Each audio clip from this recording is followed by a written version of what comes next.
think I totally I think I peeked out over there and I wiped out the studio audience. It's terrible. Yeah. I think That's okay. How's it going, everybody? Welcome to the Crafty Boys, where we talk about stuff and drink beer and pretend we're entertaining. Welcome. I'm so happy you're here. All four of us are here, which is kind of awesome. This is 2 weeks in a row now. But I certainly hope that you will tell people about the show, of course, because, you know, hey, it's Wednesday night. And what do you do on a Wednesday night? You drink beer.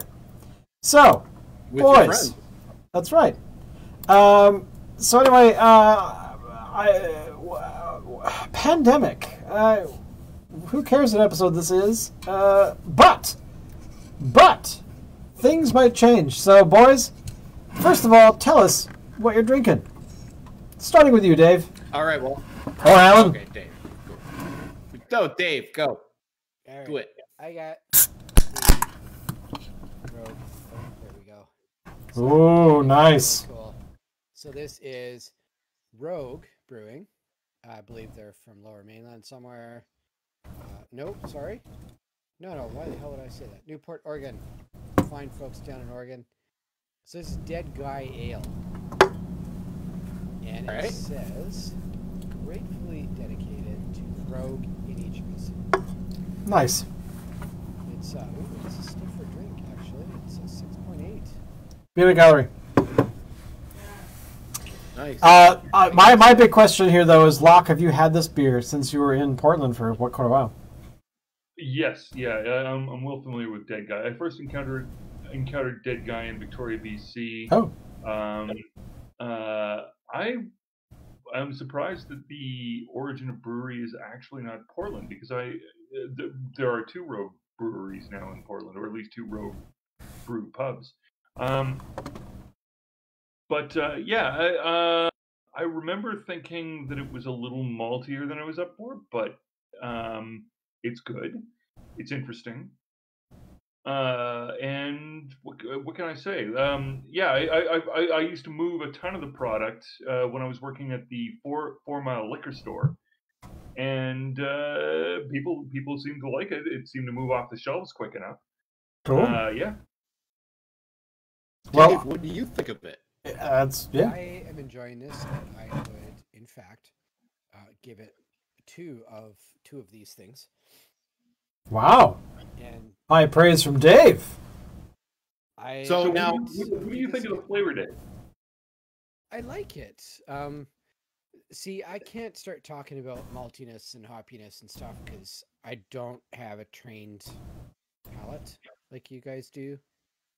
But I think I know what you mean when you say there's maltiness to it. It's a little bit like it doesn't have that like really acerbic thing that you got from your Fat Tug, right? Yeah, it's smoother. Yeah. It goes down a little easier, and I think maybe that's because, as you guys know, I'm not like a real beer drinker, right? I'm still kind of learning my beers. So if something like this is a little sort of kinder on the palate, I'm totally down with it. So I'm good with it, and the color is fun. It's really cloudy, actually. Yeah, not entirely sure what's going on with that. That looks really appetizing. It's great. It's great. You will. So, Alan, let me ask you, Dave. Would you buy this again? And if you don't mind me outing you here, I totally before we went live, you had said that was a beer you weren't too excited about trying. Yeah. Have you changed your mind? Totally. Yeah. Okay. If somebody had this in their fridge, I was visiting, and they're like, beer? Yeah. High praise from Dave. I gotta say, Dave, lately you've really been kind of going, you know what? This beer's not bad. I'm kind of impressed. It's true.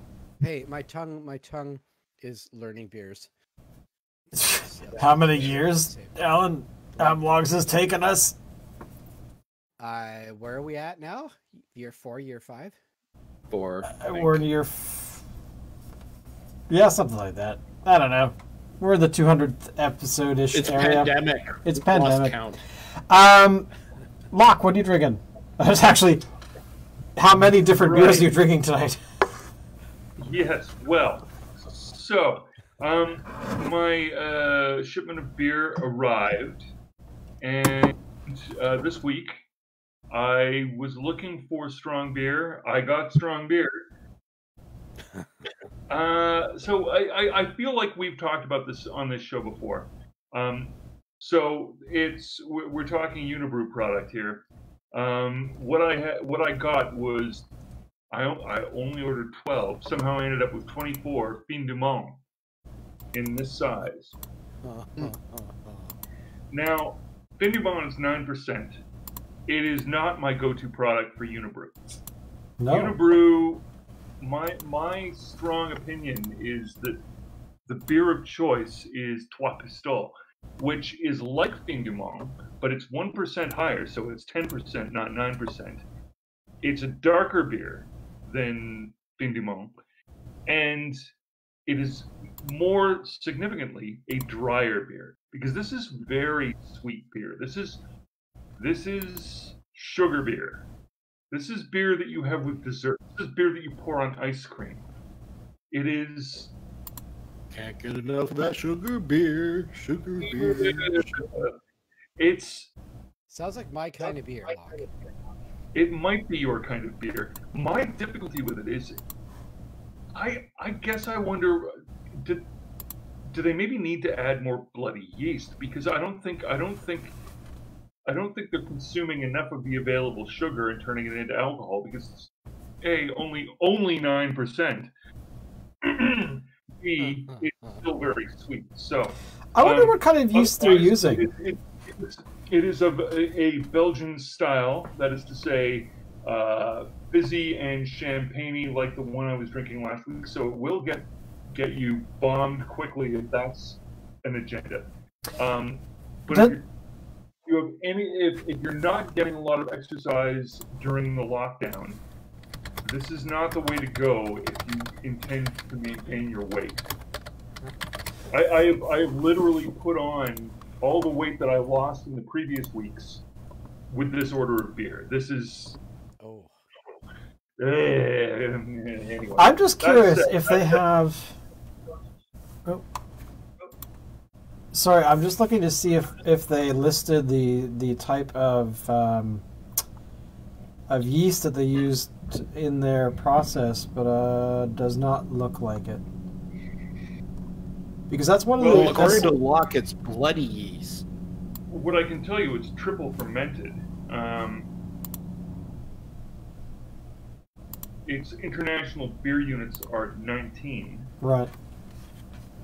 No, I was just curious if they actually had a particular yeast they were using. So. It has an SRM value of 5.5. Do we know what SRM means? I would love to know. We can make something up. The international beer units could use a thing. SRM range, scale for measuring the color intensity of a beer. So basically, you have SRM 2 is a pale straw, so really, really light. Pilsners are in that range at the very low end, all the way up to an SRM 40, all the way up to 80. 40 being black, and imperial stouts, So Baltic porters, oatmeal stouts. Yeah. Harshly between blondes and brunettes. You know, this is your blondie kind of beer.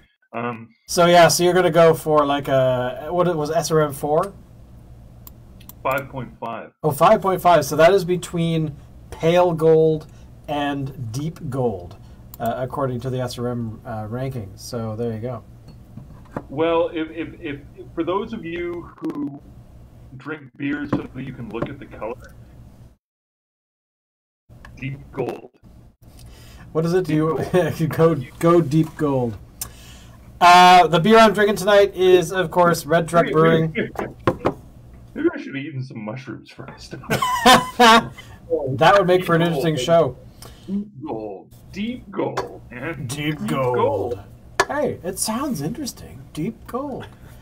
Tonight I'm drinking the Holland Some Mass because it's right there, and Allison likes it. So there you go. Not Locke. Alan, it's the hair. What is it that you're drinking tonight? I'm drinking from Steamworks in Vancouver. It is their Black Angel IPA. There it is right there. Nice. It's a nice little label. This is what it looks like in the glass.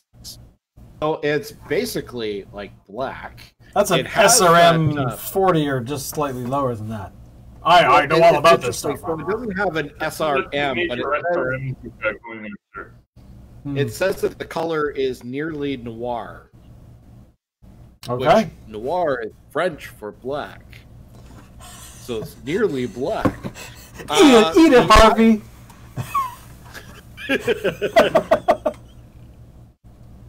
Noir, as in the color black, as they say in Sweden. The IBU rating is 70 on this, which I find kind of shocking. I would not have guessed from tasting the beer that was that high. I would have given it maybe like a 55, something like that.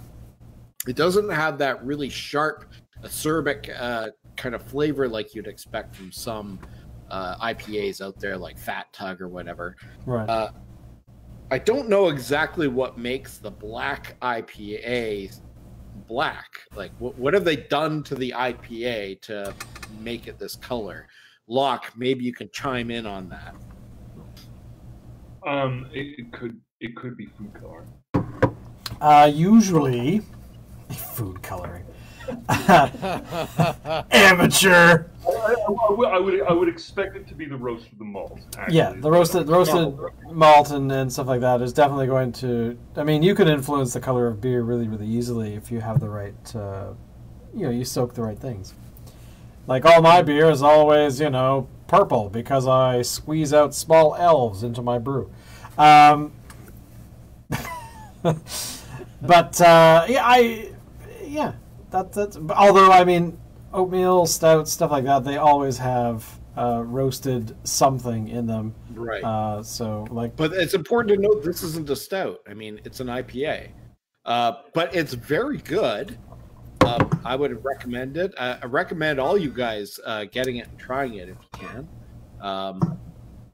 There you go. Rock and roll. Thumbs up. So, we're in week, 6 of the lockdown? No. Going into week 7. This is week 7 of the lockdown for our fair country. I know that you. Well, I want to just bring up something here. This is a bit of a pet peeve of mine. All right. At least here in BC, we have not had a lockdown. We've had a voluntary. We are not in the middle of a lockdown. Yes, we've actually had a state of emergency, which is different. But we were asked nicely to stay home, and I think bulk of the time most people have. I did notice that in the paper today, or in the paper. Did I just say in the paper? On the CBC's website, that there was an article.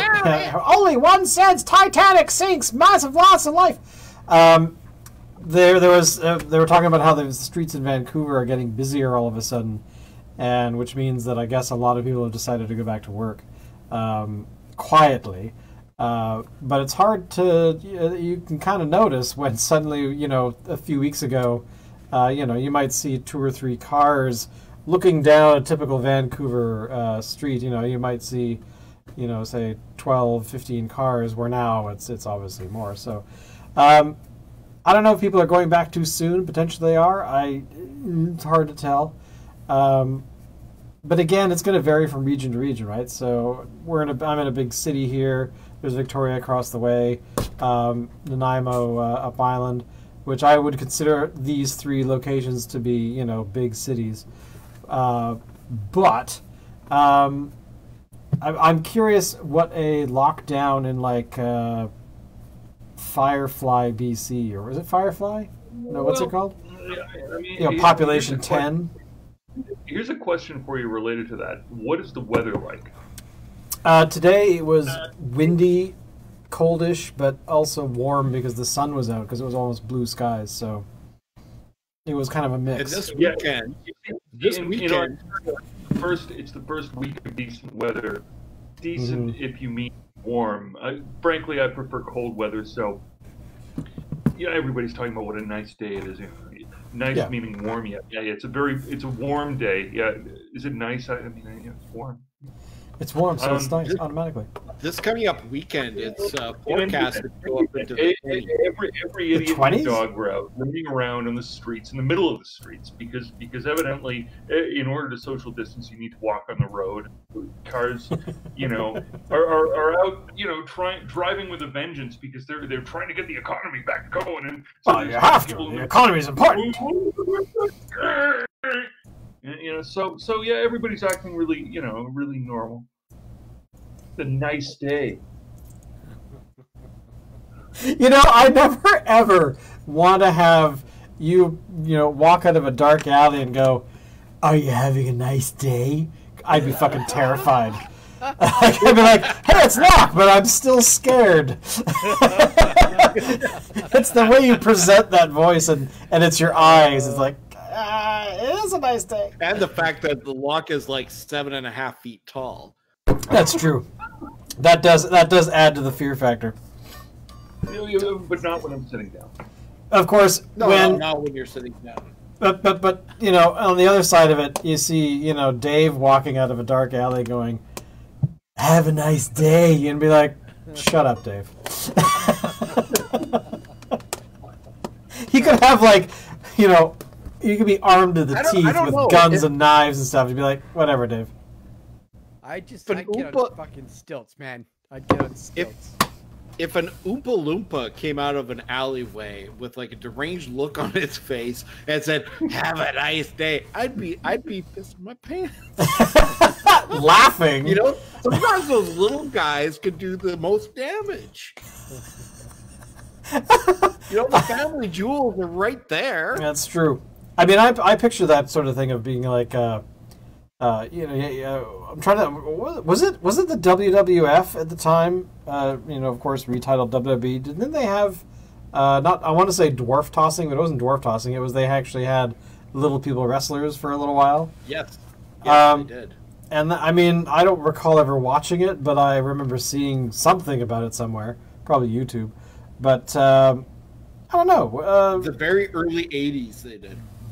Now, would that terrify you? Like, if a little person walked up to you and said, "I'm gonna give you a nice day," give me a nice day. That's a different kind of person walking up an alley. What kind of an alley? Terrified. What kind of an alleyway is this? There's a wide variety of people walking out of it. Locke, Dave, little people offering to give you a nice day.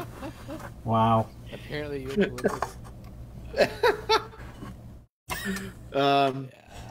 would be very different if it was an Ewok. I mean, come on. But getting back to the pandemic, right? I don't think it's too early for people to be going back. At least not here in BC. I can't speak for other provinces. I think like Ontario and certainly Quebec got hit a lot harder than BC did. Yeah. BC, I mean, yesterday they reported 8 new cases for the entire province. Today it was up a little bit more, 22.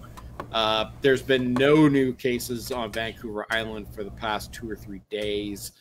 And when we do have new cases, it's only 1 or 2, and they're seem pretty confined. I think we're kind of like on the downward hump of the first wave. I think there will be a second wave, but that probably won't be until the fall. So I think here's the thing. There's 2 totally separate issues. One is a public policy issue, which is at what point do you need to throw your hands and go, okay, all right, we have hospitals, we have at least a few empty beds, we have enough respirators to go around.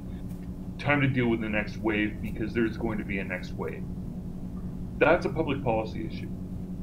Then there's do I have, people who I associate with on a regular basis in my household or whatever, who, you know, have pre-existing medical conditions or are over the age of 70. And if that's the case, the analysis isn't about whether this is a good time to reopen the economy. The analysis is, okay, so when we reopen the economy, that means that we've decided, okay, it's for public policy reasons, it's time to get back, you know, to moving around and re-engaging with one another. But that means that those outlier instances of, you know, asymptomatic carriers that are going to spread the disease more are now totally active, and they're totally engaging with other people, and those people are going to be engaging with other people, and so it's going to reach you. And so it, like, from a public policy perspective, yeah, absolutely, get back to work, of course. But from a personal protection perspective, now is the time when you really fucking lock down. That is true. I mean, when you think about it, I mean, if you look at the numbers, which I have been obsessed with, you know, looking at the worldometers.info/coronavirus website for the last probably 2-3 weeks, where if you look at Canada right now, we currently have, apparently, as of this evening, from midnight forward, we've had no new cases. That'll change by the end of the day, you know, tomorrow. But in total, we've had 4,232 people die in the entire country. But what I'm actually shocked at, and I hadn't really paid attention to the U.S. at all. I mean, I've paid attention to it once in a while, but I didn't realize that they've had 1.2 million, like, people that have confirmed, the confirmed ones, that have actually caught it, and 74,807 people have died. California currently is sort of the hotbed right now because they keep getting new deaths every day for the past little while. But if you compare that to Spain, Italy, UK, France, I mean, combined, those are still way lower than 1.2 million. So what happened? What happened in the U.S. that's different from here? Like I don't know. I guess I haven't really been following up. Part of the problem is when you're outside the U.S., you look at the U.S. and you say, well, the U.S. is a country, right? Well, because they're a federation, and that's a kind of country, isn't it? But the problem is when you're in the U.S., you realize state by state, these are all little countries that are all just part of a federation. It's more like, in a substantial way, it's more like Switzerland than it is like, say, Canada. Where like Canada is a country in a way that the United States is not. Canada is more, you know, across provinces than the U.S. is, and we still can't sell beer to one another without fucking trade wars between provinces. Right? We don't have a free trade agreement within Canada. So when you look at the U.S., okay, sure, the federal government controls, to an extent, interstate commerce. But within each state, that's where the police powers exist. So the extent to which they've responded to this thing is state by state. And so, and of course, okay, good point. The language that all the medical people use is, okay, viruses don't know about borders. They don't care. It's not relevant to them. So if you did one thing in one state and they did something else in a different state, that doesn't actually affect how the virus responds if people are going between states. And when the federal government is saying everybody can go back and forth between states, and each state is going, okay, well, we're going to do things our way, you're going to do things your way, but everybody's still going back and forth between states, then none of those measures actually work the way they're supposed to. Yeah. I mean, it's not surprising that New York is the place that's getting hit the most because of the age of the city. It's... Sorry? Populous, most international. Well, no, that's what I mean. Like it's an old city. It's still it's got that sort of area of the city which is quite sizable. That's very cramped and closed in. It doesn't take long for you to get out of the city, but at the same time, when people are telling you you're not allowed to, then And how many people live in New York right now? Is it like 15 million or something now, or is it higher than that now? I have no idea. No idea. I'm actually at a serious disadvantage here. I will openly admit I've never been to New York. I've been to LA, never been. Oh, sorry, it's 8.3, but if you include New Jersey, I understand it's pretty elbow to elbow.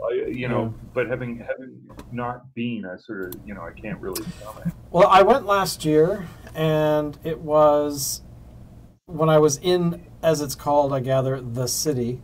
When you're basically in Manhattan, it is very cramped. Like, even though the buildings are tall and things should be sort of feeling like it's very open, it doesn't feel that way. The sidewalks are still regular-ish, double wide sidewalks that we're used to here in our downtowns. But if you have that many people going back and forth, I mean, it's shocking just how many people are there. Speak for the 1920s. Yeah, that's true. You go back to when all these things were built. I mean, today was when I guess is the first time in the entire history of the subway they actually shut the entire system down to try to prevent the spread. So suddenly you have no public transit aside from, I am assuming, buses are still running. Maybe not. I don't know. But yeah, so that combined with New Jersey and combined with the sort of the Queens area, Brooklyn, they're all kind of they're very well connected. So hopefully this will help, I guess. So if we can circle this back to beer in a way, I was noticing. I was looking at an article that was highlighting beer-related events across Canada that are being canceled right now due to the pandemic. And there was the Calgary Beer Festival is supposed to be this coming up weekend. And it has not been canceled but postponed. And this could be good news for the Great Canadian Beer Fest in Victoria. So it has been rescheduled, postponed till the third weekend of September. The Calgary one. So if they're able to postpone it to there, and there's no guarantee it's even going to happen then, but if they can postpone it to the third week of September, then certainly that means that the Great Canadian Beer Fest, which is supposed to go 2 weeks before that, could go ahead. Couldn't it? It's possible. Potentially, but BC has openly stated that they will not be having large events. They will not be having rock concerts. They will not be doing any of the above. I think this falls within that category. Well, maybe if you instated a policy that all the beers have to be of a high enough alcohol content that they would kill any virus. I'd be okay with that. That would be a good idea if it didn't also kill the person drinking it. Okay, new concept. The Great Canadian Gin Festival. Even that wouldn't be high enough because it's supposed to be 60% or above. That's the rule. Yeah. Right. Okay. So cask strength whiskey. Okay. Yeah. There we go. Now we're getting better. I believe there's already a whiskey festival, is there not? Yes, there is. There probably is. God, there is. I should do that. No, I've never been. Huh. Well, the worst story that I've read recently about beer and the coronavirus is the breweries, the areas of in Europe, specifically in this article was talking about Germany, where breweries that have been stacked get together, like in close proximity to each other, in towns and cities in Germany, and some of these breweries are 500-600 years old, right? So they've been around, are starting to feel the pinch because they are now feeling they're now of course having issues selling beer because people are actually staying home, and the side effect is that these areas of the country are having problems with too many sober people, where there's basically fewer people getting lost in the woods.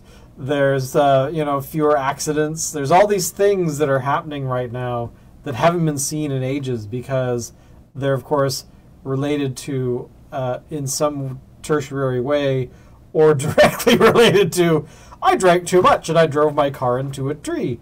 These kinds of things. So it's kind of a weird kind of experience where when people stop drinking because they can't get to where they normally go to their local watering hole, the watering hole goes, yeah, we're not selling a whole lot of beer right now, and what's with all these sober people? And the hospitals are like, great, we have to deal with corona people, so we don't have to deal with, people in bar fights and stuff.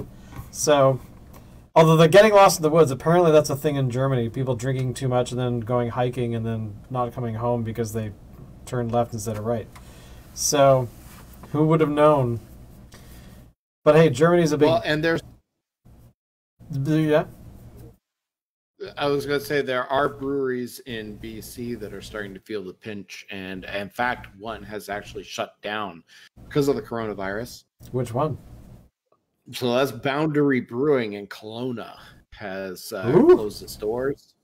Boundary Brewing. Permanently They're or not that old. temporarily? They've been open for a couple of years, but is it like a temporary closing, or is it like a we're done? No, this is a permanent. Oh, that's too bad. I'm kind of curious what's happening to Shamanus. Remember a couple of years back we were like trying to help in a small way? Riot Brewing, yeah. I wonder how they're doing. So I guess the deal with Boundary is, and there are some breweries out there that are like this, that don't necessarily bottle and can their wares and sell to the public. Instead, they keg it and sell it exclusively to bars and pubs. And if the bars and pubs aren't open, they ain't buying beer, and so they weren't able to make any money. So, and there are breweries that are like that. So, right, I don't know. Well, I'd hope that they were able to get their hands on some of that support money, right? That's helping out businesses just kind of staying alive while we're dealing with this situation. I have to say, I'm still wondering about that German thing. There's got to be a dedicated German, how in German you can create new words like out of like magic. There's got to be a dedicated word for getting lost in the woods because you're drunk. It'd be like a Wunderbrauen Schleifen, Wunderbrauen, like I don't know, but it would be there'd be an actual word. They'd have a term. It's got to have burger in there too. Apparently, Wunderbrauen Schleichenburger. Apparently, the word and sort of offshoots of this is Wald. Okay, I'm going to totally butcher this because I do not speak German. Waldensemket. So WALD, which apparently is a word meaning you either are or you have a feeling of being alone in the woods / lost in the woods. So there you go. Could be exactly. So combine that with beer, and we're golden. Who knew? Who knew? I'll be back in a sec, boys. It's like the Inuit word, which I again will completely screw this up, but ik to saurpok, which is the feeling of anticipation that leads you to keep looking outside to see if anyone is coming. Which, to be honest, if you've been into the north, sorry. Mein Wolkenschleimkette ist Scheiße. Yes, what he said. But oh god, I totally lost my train of thought. How long do we think this is going to last? Like how much time we got left in this whole experience? Oh, I think there's a full year left, sadly. Oh, well, no, I'm talking about it at the levels we're having right now, like the levels of being... Oh, you mean the show? Yeah, the show, yeah. Oh, I don't know. I'm good for another 15. Excellent, great. Because the coronavirus wants to shut our program down. So we've got to keep going. We can't stop. We have to keep going. But fuck you, coronavirus shutdown. We will continue to fucking mouth off about beer on it. Bolden Kaiser, whatever the hell it is. Yeah. So Dave, how's your work been going with you're working from home? Nazi flags on this show. Okay. Dave, you heard about what was going on in fucking Denver, right? Like with these fucking the coronavirus, it's fucking intolerable. So we're gonna fucking wave Nazi flags, right? What? The whole protests going on in the States. Dave, have you heard about this? Like the people being mad about. I have not. Tell me about this. People are upset that the shutdown has been going too long, which is, to be honest, it's a reasonable discussion to have. But the other side of that is the individuals who are going out there who don't have an overburdening of education, because there was the article the CNN was there interviewing people, and I think I mentioned this last week, maybe the week before. The people that were there were being asked about why they thought that the government was somehow extending this lockdown for their benefit somehow. And just put it this way, the Illuminati was mentioned by all of the people they were interviewing, that it was the Masons were behind this and blah blah blah. So it's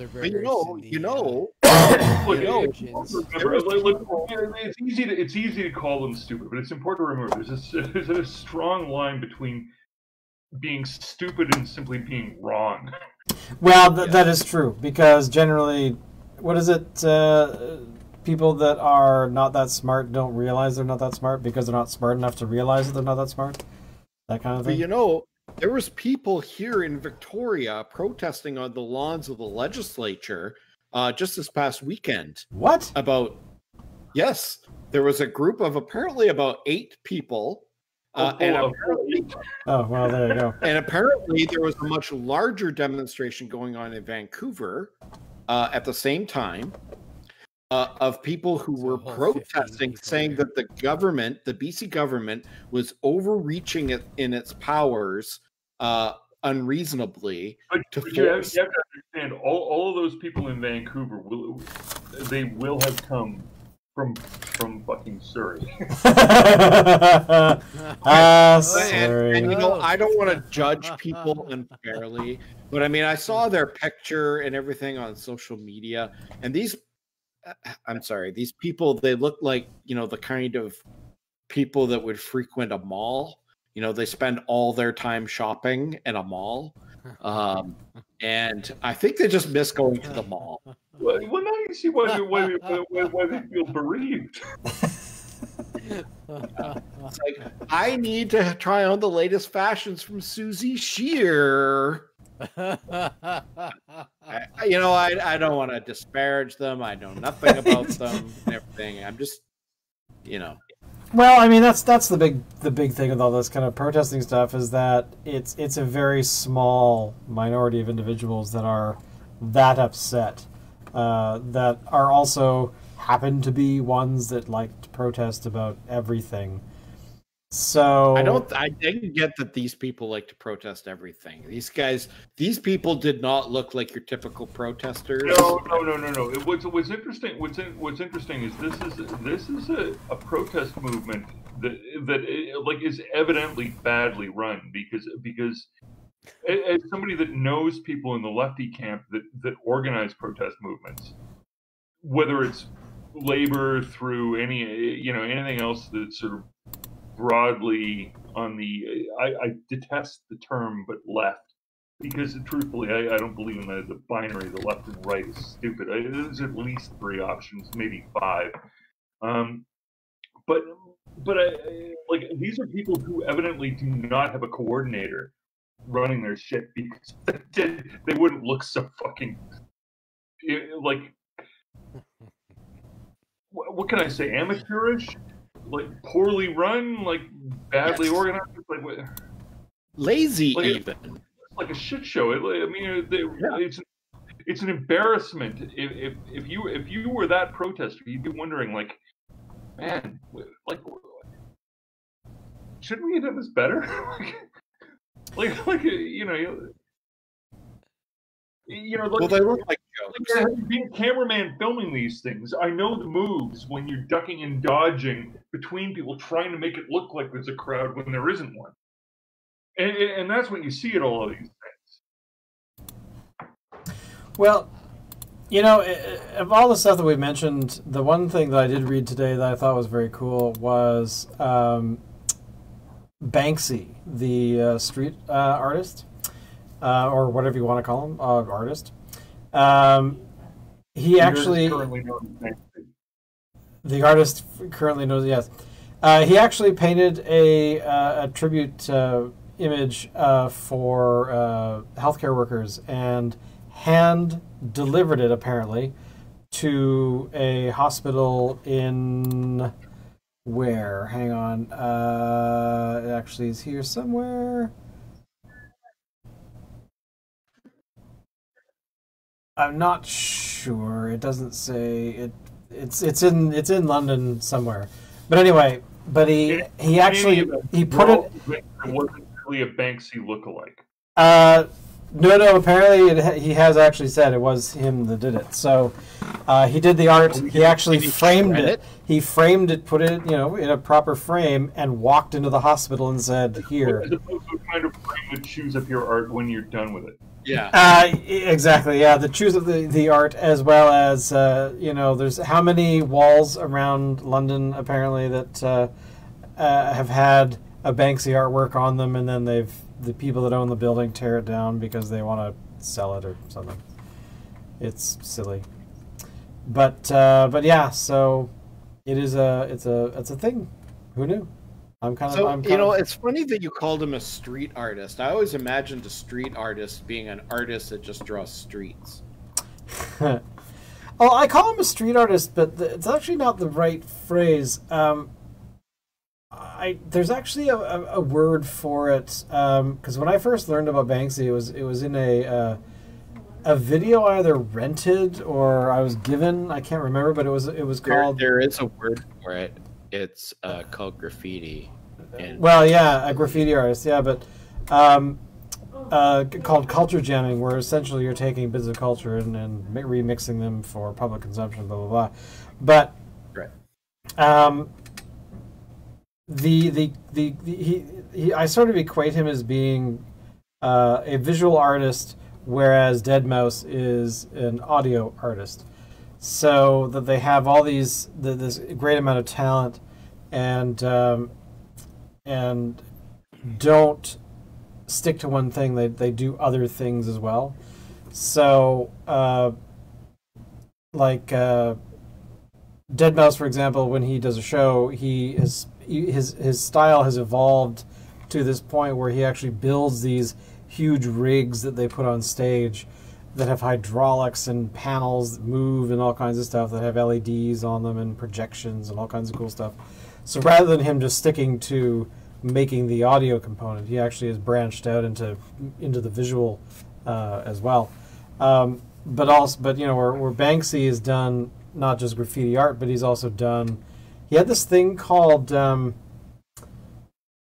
what the hell was it called? It was basically whatever. It was a show that he had that was basically a theme park that was saying how evil Disney was, or theme parks in general. But he was taking a shot at Disney. So he went on the depressing roller coaster or something. But actually spent time putting this thing together. They actually had rides, and they actually had a sort of carnival kind of environment. But he's done that a few times in a different way each time. So I don't know. I just have ultra respect for people that are able to take their art and actually evolve out of it, where they don't just focus on the one thing. and they kind of build into different things. The base is always the same, which is kind of that foundation, but then they build on top of it. And I find a lot of artists don't do that, just from my experience. But yeah. Sorry, the base is always the same. You mean like Donald Trump? Yeah, of course. Yeah, you have to have the base, man. You got to keep the base. He's not an artist. I mean, look, give man his due. He's bad at everything else. But if you take all this as performance art, you know, to be honest, I really hope that someday that we wake up and there's some sort of, you know, this dude who looks like Trump walking around on a stage somewhere going, so I had this really great idea and I wanted to make it an art piece and it totally went sideways, but I ran with it. You know, like, Okay, I was in character for 28 years. So there was a theory going around, and it's a joke. It's not serious, but there was a theory going around that Donald Trump was Andy Kaufman. You know, I that's another thing I wish would be true. That, you know, suddenly it's, you know, like he's on his last day in office and he just turns to the reporters in his very last sort of press thing and going and, you know, says some bombastic things as Trump normally does, and then goes, and thank you very much, and then walks off stage, and then fakes his own and then fakes his own death before he gets off the stage. But yeah, that would be, wow. Could you imagine? That would be like the biggest prank in history. Which would definitely be a Kaufman thing to do. Oh, totally. Like, oh my God, could you imagine? By the way, have you seen this photo that's floating around a little bit called the Prime Minister of Canada carrying the Prime Minister of Canada? Yes. Have you seen that? Yeah. what the fuck is that? And it's a photograph. It was in, I think I saw it on the CBC. I'm addicted, apparently. But it's a picture of Papa Trudeau carrying Justin Trudeau in this, like, 72, 73, somewhere in there. So. Oh, fuck, yeah, interesting. I'm sure it's circulated before. I just happened to notice it yesterday or the day before. It was kind of funny. But yeah, it's a very strange time we're living in. A very strange. What else do you call it? Are we living in a fever dream? I certainly hope it's a fever dream. That's really what I would kind of hope. It's unprecedented. Does COVID-19 include fevers? Sorry, does COVID-19... You know what I heard? I heard, does COVID-19 include beavers? Is that what you said? Does COVID-19 include fevers? Does it cause fevers? Oh, fevers. Yes. Does it cause beavers? It can. Yes, can. it does, yeah. Yes. But not all the time. This is all the the weird time. thing about this disease. It's such a novel virus that we're still learning about it, so... But anyway, it has been about 45 minutes since we started, so I think that's enough for today, because I know Locke has to go to bed and do some work tomorrow, like other people. I have tons to do tomorrow, but also Dave, I think, is asleep as we speak. So, you know, when you have a show where people on the show are like... Hanging in. What? But of course, we'll try again this Saturday to do something on Saturday and stream some s'more and hang out and eat s'mores. Yeah, there we go. So there you go, and also be during the day. So we tried last weekend, but I think I was already sleeping or something throughout the day. But because, you know, Saturday. But anyway, thank you all for watching, and don't forget, tell people about the show, because the more people that are here, the funnier we are, and the more exciting that Alan gets, because he'll start taking off his clothes when we hit 50,000 concurrent viewers. So look out for that. Dave will just take his clothes off whenever the hell. But again, Locke, thank you for sticking it out. And as always, Alan, take us out.